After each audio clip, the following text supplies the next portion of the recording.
Salut les passionnés, ici Pascal Auger. Bienvenue dans notre environnement conférence entrevue où on en apprend beaucoup sur la rando communautaire, pèlerinage au Québec ou encore Compostelle avec ces invités fantastiques qui viennent appuyer, qui viennent nous en faire découvrir sur tout ça avec leur expérience, leur activité, leur passion finalement. Toujours un grand plaisir. Avant de commencer, c'est un peu ce qu'on fait. Je vous décris, nous, ici à Québec-Compostelle, si vous êtes nouveau, on aide les gens à réaliser leur rêve de marcher au Québec ou encore Compostelle. Une aventure qui enfin nous donne du temps de prendre une pause dans notre vie pour faire le point et peut-être se réaligner vers le bonheur finalement.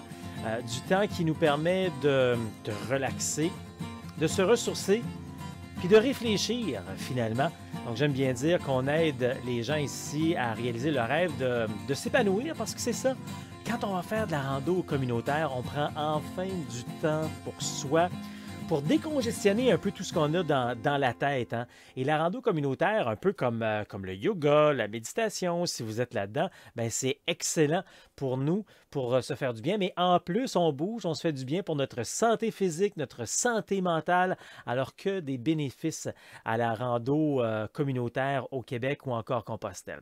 Donc, bienvenue encore une fois aujourd'hui avec notre invité. N'oubliez pas d'ailleurs qu'on a d'autres invités et d'autres activités avec nos rando rencontres. C'est Facebook Live que l'on fait chaque lundi sur la page Québec-Compostelle. C'est chaque lundi à compter de 12h15. Si vous êtes déjà dans la communauté de Québec-Compostelle, vous recevez par courriel un rappel là-dessus ou encore via le groupe Facebook Chemin du Québec.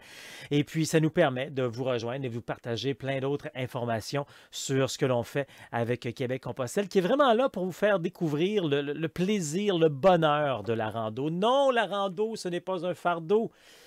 C'est que du plaisir que l'on se donne à notre corps et à notre esprit finalement. Et c'est ce qu'on aime bien partager avec vous autres, avec de l'information, de la préparation, le matériel, les différents chemins. Je dis les chemins parce que Compostelle, ce n'est pas un chemin, mais les chemins de Compostelle. Et puis, on aime bien vous parler également de ce qui se passe au Québec avec, entre autres, le chemin du Québec, 1200 km de bonheur entre Montréal et le bout du monde.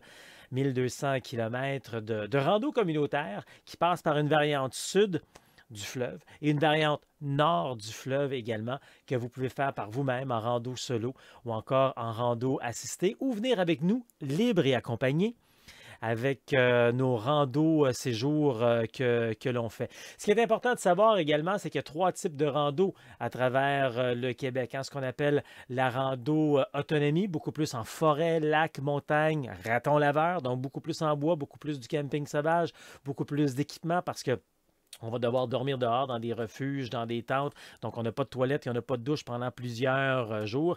À l'inverse de ça, il y a ce qu'on appelle la rando tourisme.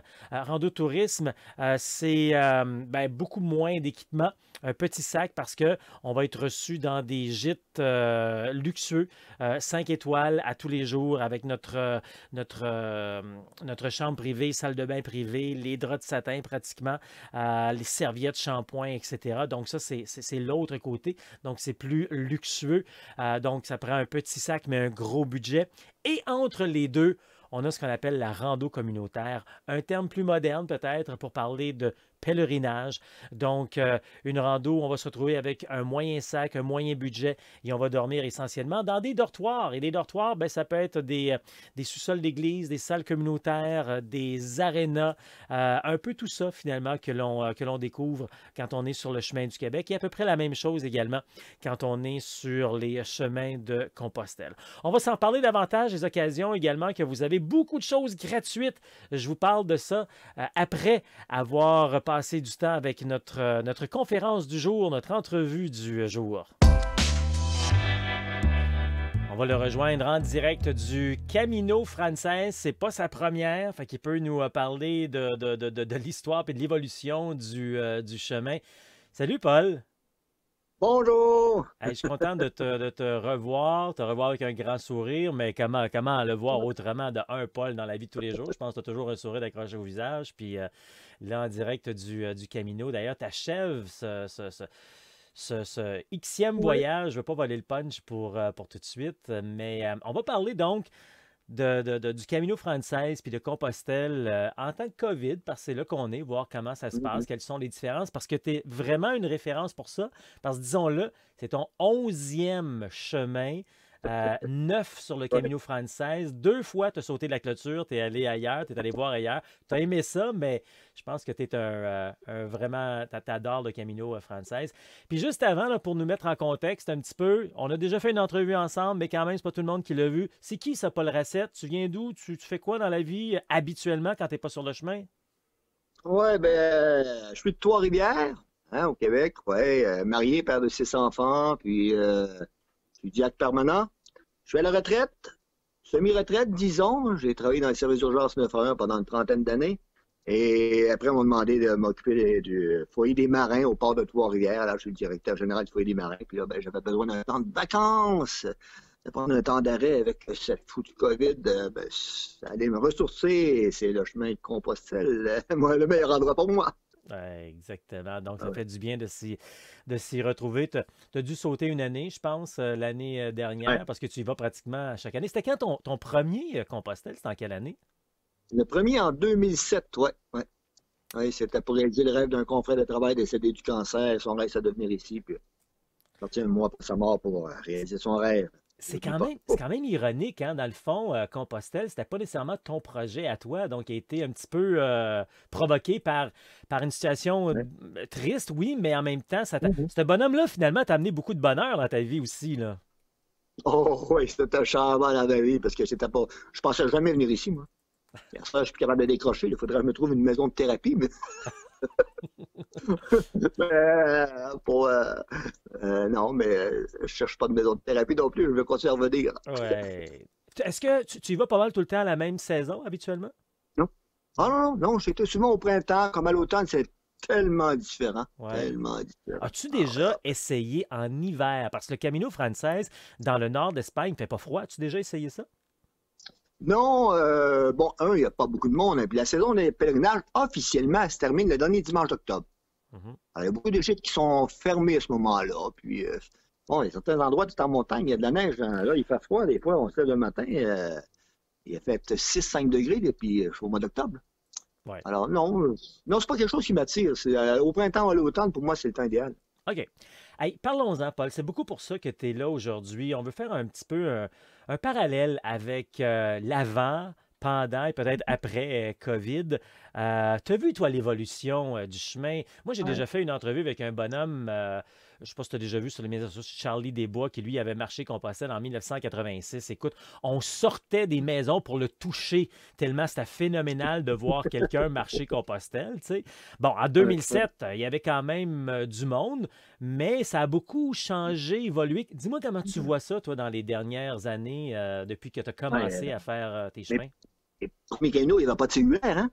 Si on voulait transmettre des informations par informatique, il fallait aller dans les bars. Il y avait des vieux ordinosaures. Oh mon Dieu, c'était désuet, c'était incroyable. C'était très lent, très difficile.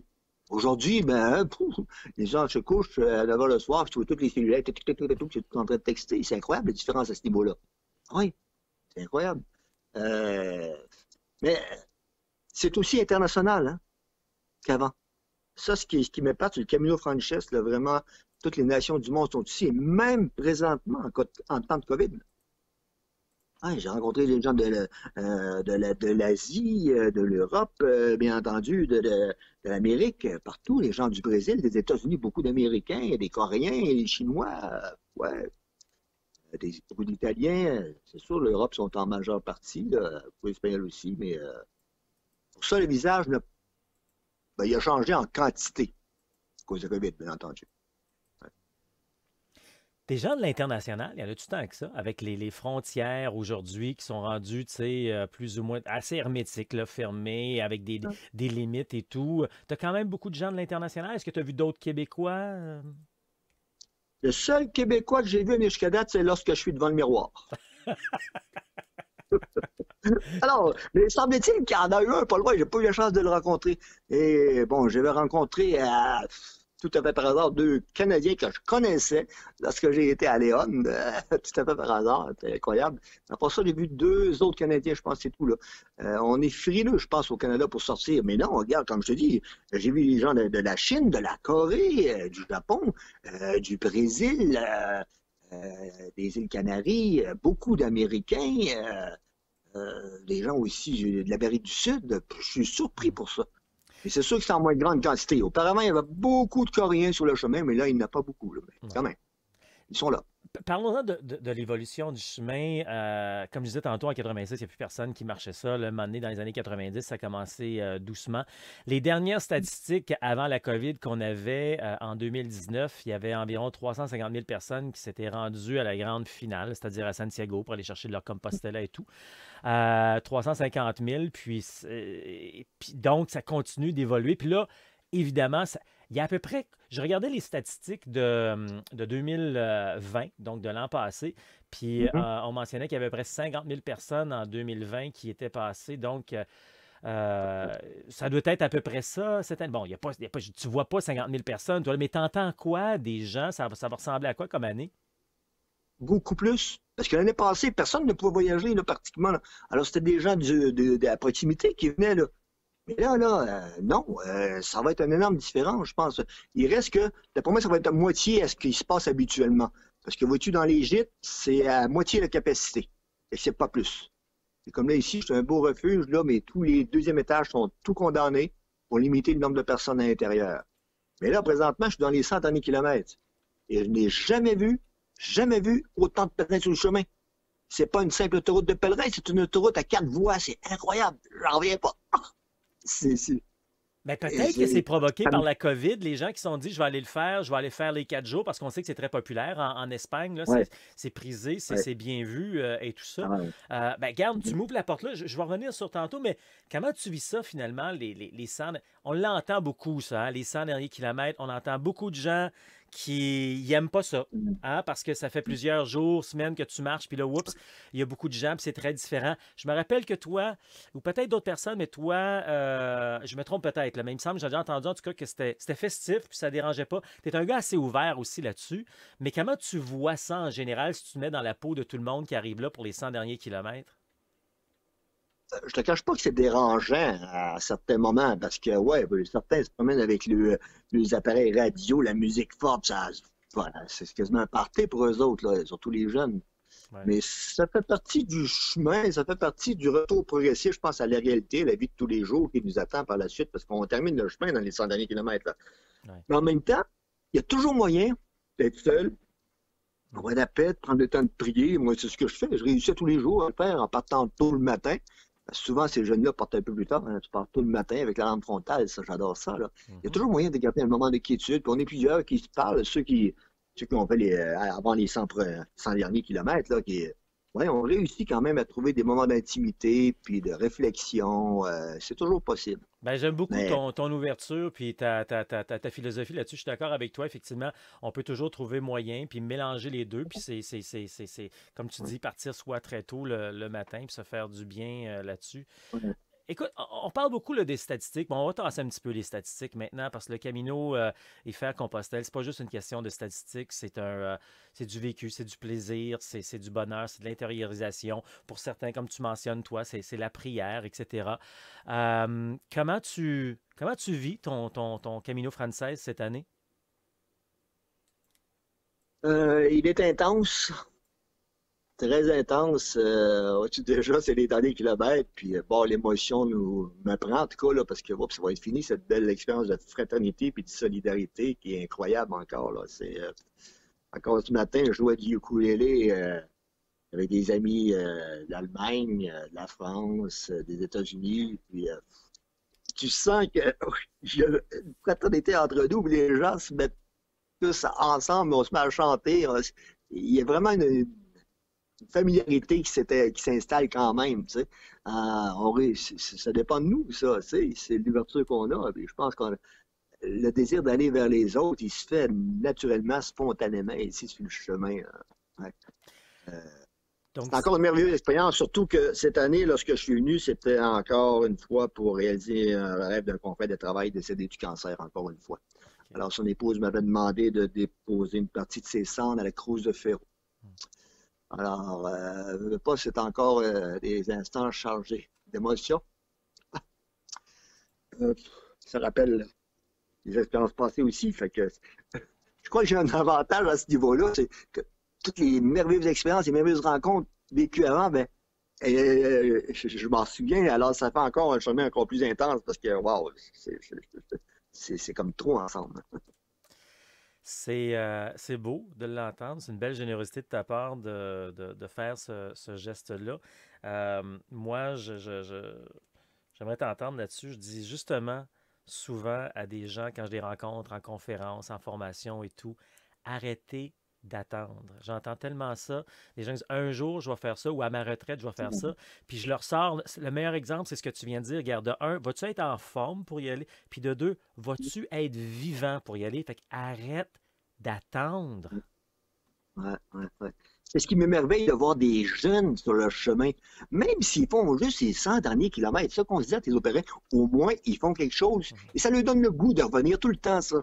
Tu vois, il y a quelque chose de spécial quand on voit les autres pèlerins avec le sac à dos chargé, puis ils sont sales, les pieds pleins de boîtes. Puis, on les voit, ils le regardent, puis ils ont envie, puis on se le partage. Ouais, j'ai envie de faire ça un jour au complet, puis plus longtemps. Puis, ça m'émerveille de voir ces jeunes. Puis c'est un rêve que j'ai de venir ici marcher, soit avec mon jeune garçon qui est trisomique ou encore avec de mes petits-enfants. C'est mon rêve parce qu'on le voit souvent ça sur le chemin des familles marcher encore aujourd'hui. C'est toute la famille, le grand-père, le père, les petits-enfants. Wow! Ça m'émerveille, ça. Ah Mais ouais. ça, c'est vraiment génial. Tu apportes un bon point. Cette jeunesse, c'est le fun de la voir sur le chemin parce que plus vite qu'ils goûtent à ça, c'est bien. Mais cette jeunesse, puis je dis mais, cette jeunesse, elle est typiquement européenne, pour ne pas dire même espagnole. Qu'est-ce qui explique que les Québécois, c'est toutes des têtes blanches, puis beaucoup moins de la jeunesse? Comment tu vois ça, toi? Oh, oui, il y en a quelques jeunes. Et je me souviens, j'ai une amie qui avait 25 ans, qui est du Québec, de Sherbrooke, qui était là en même temps que moi. Une année, il y en a des jeunes. C'est sûr qu'ils sont beaucoup moins nombreux, mais je pense que, comme là, je publie souvent mes parcelles de voyage sur Facebook. Alors, ça donne le goût aux jeunes aussi de vivre cette expérience-là. Ils l'écrivent, puis un jour, ça va se réaliser. Regarde, faut garder espoir. On sème des choses, puis bon, je crois que ça va donner le goût à des jeunes de venir, parce qu'il y en a qui viennent. C'est sûr que c'est pas les plus nombreux. La plupart des gens qui attendent à leur retraite, je pense que c'est à découvrir, parce qu'au Québec, c'est pas tellement connu. Oui, on a quand même les bonnes associations, comme du Québec à Compostelle, ou ce que tu fais, tu sais, mais c'est peu connu à comparer à ce qui est ici, en Europe. Mais encore là. Ben, tu vois, je voulais entendre ton point de vue là-dessus. Moi, en quelques secondes, moi, la manière que j'ai analysé ça, mon étude empirique là-dessus, c'est, tu sais, au Québec, depuis 400 ans, depuis que les Blancs sont arrivés, si on veut et tout, on est beaucoup plus habitué à marcher dans le bois. En Amérique, même en Amérique du Nord, tu sais, pour Mhm. nous, aller faire une rando, aller marcher, se ressourcer, c'est de se retrouver dans le bois, puis en montagne. Ce qui est génial, mais on n'a pas cette connaissance-là de Compostelle, justement, de hey, ça se vit également de village, en rando communautaire, en rencontrant des gens. Moi, je le vois comme ça, puis les jeunes, ils font ce qu'on est habitué culturellement à faire depuis des années. Puis l'autre truc aussi, c'est il y a beaucoup plus de. Tu es une exception, mais moi, je le vois toutes les fois que je fais une conférence ou une formation, j'ai peut-être 1% ou ben, 10% d'hommes dans la salle. Tu sais, c'est beaucoup plus féminin. Je sais qu'en Europe, c'est 50-50, mais Ouais. encore une fois, les Québécois, les Québécoises sont beaucoup plus nombreuses à marcher Compostelle que les hommes. Ouais, je crois qu'il y a plus de femmes sur le chemin. Ouais, mais, bon, les femmes sont toujours plus impliquées, en parenthèse, là, pour la partie spirituelle, en Église que les hommes. Alors, souvent, celles qui sont ici sont plus par conviction religieuse, me semble. Mais, OK. tu sais, ben, c'est un beau coin de randonnée ici, mais ici, c'est super. Travailler les montagnes, tout ça aussi. Mais il y a un esprit qui est différent, puis même le monde qui vient juste pour faire une randonnée se sent interpellé à un moment donné ou l'autre pour, oh, puis il y a quelque chose de plus. Je sais pas pourquoi, et puis même les gens disent, je sais pas pourquoi je suis ici, là. Il y a quelque chose qui m'attire. Et ça, ils ont à le découvrir tout le long du chemin, puis même souvent, c'est par après. Il nous reste 3-4 minutes ensemble. Dis-moi, qu'est-ce que je t'ai pas demandé, puis que j'aurais dû te demander, ou que tu as le goût de dire aux gens à propos de de tes expériences, de cette expérience mélangée peut-être un peu avec la COVID. Qu'est-ce que je t'ai pas dit ou qu'est-ce que tu as dit, toi, à travers tes affichages dans les derniers jours? Tu as le goût de partager avec les gens?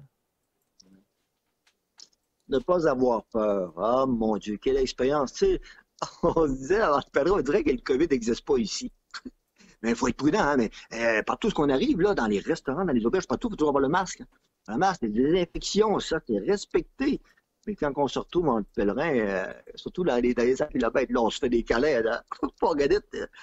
Puis on n'a pas entendu parler, pas du tout, jusqu'à date qu'il y a eu des cas de COVID sur le chemin. Alors, oui, des fois, il faut oser.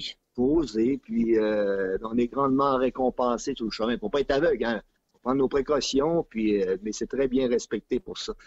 L'expérience en vaut vraiment, mais vraiment, vraiment la peine. On n'est pas capable de décrire, hein. C'est la limite de toutes les expériences qu'on vit, que ce soit des expériences humaines, physiques ou spirituelles. Il y a une limite, hein. Tant que tu ne l'as pas vécu, tu ne peux pas faire réaliser concrètement aux autres ce que c'est. Là. Je dis, ben, idéalement, attendons pas, puis profitons du temps présent. Ben, tu as totalement raison. Écoute, je veux dire, entre nous, entre marcheurs, puis c'est pas parce qu'on est meilleur quoi que ce soit, entre pèlerins, on comprend ce qu'on a goûté, ce qu'on a vécu, puis c'est tellement difficile de le décrire, de le partager avec les gens. On peut juste essayer de leur dire, d'y goûter pour voir évidemment le plaisir, le bonheur que ça nous donne. Hein. Ouais. 11e chemin, donc, cette année. Le 12e l'année C'est pas la prochaine. fin. J'espère qu'il va en avoir d'autres. Écoute, génial. Merci encore une fois de ta générosité, de ton temps, de nous partager tout ça. Tu as un mot de la fin?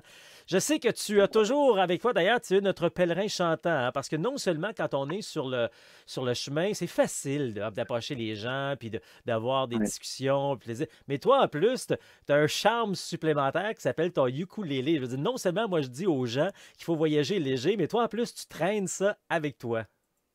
Ah oui. Je suis incapable de faire le Camino sans mon ukulélé. Ça, c'est impossible maintenant, là. Ouais, ouais, ouais. Tu sais, la musique, c'est international. Et encore ce matin, puis hier, au restaurant, à jouer, puis waouh, les gens, tout de suite, ça applaudit. Ça...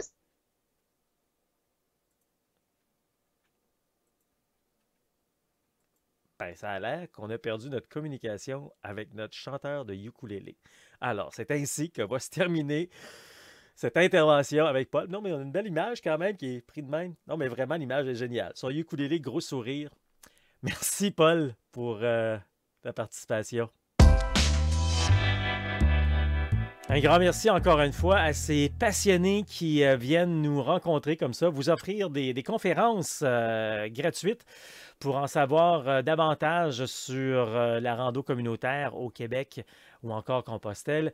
Si vous aimez ce que l'on fait ici, ben, il y en a encore beaucoup plus d'activités, d'occasions d'ailleurs que vous pouvez avoir tout à fait gratuitement. Tout d'abord, je vous invite à aller faire un tour sur le site internet québeccompostelle.com. Pratiquement en haut de chaque page, vous allez voir un lien, une mini vidéo qui va vous amener vers une vidéo plus longue. Donc, vous avez la chance d'avoir un webinaire de 45 minutes, une introduction gratuite à la rando communautaire au Québec ou encore Compostelle, mais également d'aller en faire un tour sur québeccompostelle.com en cliquant sur l'onglet Calendrier. Vous allez y voir plein d'occasions gratuites. Chacun des carrés en blanc écrits en rouge sont des occasions gratuites. Activités, rendez-vous, événements, liste de chemins, etc. Donc, vous allez retrouver tout ça. C'est tout à fait gratuit sur l'onglet calendrier. Et si ça vous tente d'aller plus loin par la suite, bien, on a différentes façons de pouvoir poursuivre votre préparation. On a entre autres des ateliers 100% en ligne, peu importe où vous êtes au Québec, peu importe où vous êtes à travers le monde.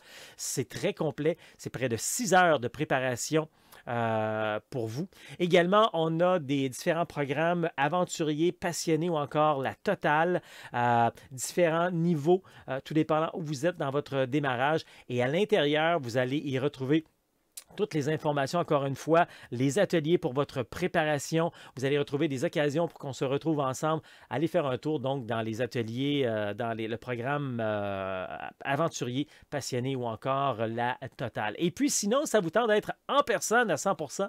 On appelle ça des week-ends de préparation rando. Ça se passe une fois par mois et on est tous ensemble le samedi plus théorique technique. Je vous explique tout de la rando, où marcher, où manger, où dormir, tout de l'équipement. Pourquoi des bâtons, un sac à dos, quelle grosseur, pourquoi les souliers, quel genre de souliers ou aux bottines qu'on devrait avoir, le bon matériel, les bons vêtements. Je vous explique tout ça donc. Et le dimanche, c'est juste le samedi, le dimanche, on va faire une rando de 15 à 25 km sur le chemin du Québec. Ça, on appelle ça les week-ends préparation rando. Tous les détails sur québeccompostelle.com. Et après ça, vous serez prêt à partir par vous-même pour aller marcher au Québec ou encore Compostelle. Sinon, il y a des occasions de venir marcher avec nous également, avec la communauté de marcheurs, à venir marcher lors des randos séjours. Plus de détails sur le site Internet. Mais à part ça, il y a plein d'autres trucs également. Il y a le défi Ça marche que vous pouvez vous inscrire pour faire, vous préparer d'ailleurs. C'est un magnifique, des objectifs à chaque semaine, chaque jour, de vous aider à vous préparer. Et on commence par 1 km par semaine la première semaine. Vous avez également de l'information sur le chemin du Québec. Vous avez des vidéos en appui, la physiothérapie, etc. Beaucoup, beaucoup de matériel. Donc, le défi Ça marche. Allez faire un tour sur le site pour avoir plus de détails là-dessus. Si vous êtes en entreprise, on a également des activités de team building. On a des conférences scolaires également, des conférences dans vos bibliothèques ou centres de loisirs, des randos d'un jour, d'un week-end, d'une semaine, mais surtout le bonheur de réaliser son rêve de marcher au Québec ou encore Compostelle. Tu mérites une pause pour relaxer, te ressourcer, réfléchir, décongestionner, comme j'aime dire, un peu cette tête pour des fois remettre les pendules à l'heure. Là-dessus, je vous remercie beaucoup d'avoir été là. Je suis Pascal Auger, journaliste, conférencier, formateur, secouriste certifié pour Québec-Compostelle, qui est préparé, informé, inspiré pour marcher au Québec ou encore Compostelle, et instigateur, coordonnateur du Chemin du Québec, 1200 km de bonheur, de rando communautaire entre Montréal et le bout du monde. Allez faire un tour, plus de détails sur québeccompostelle.com. On est également sur Facebook, Instagram et YouTube. Québec-Compostelle, ça marche.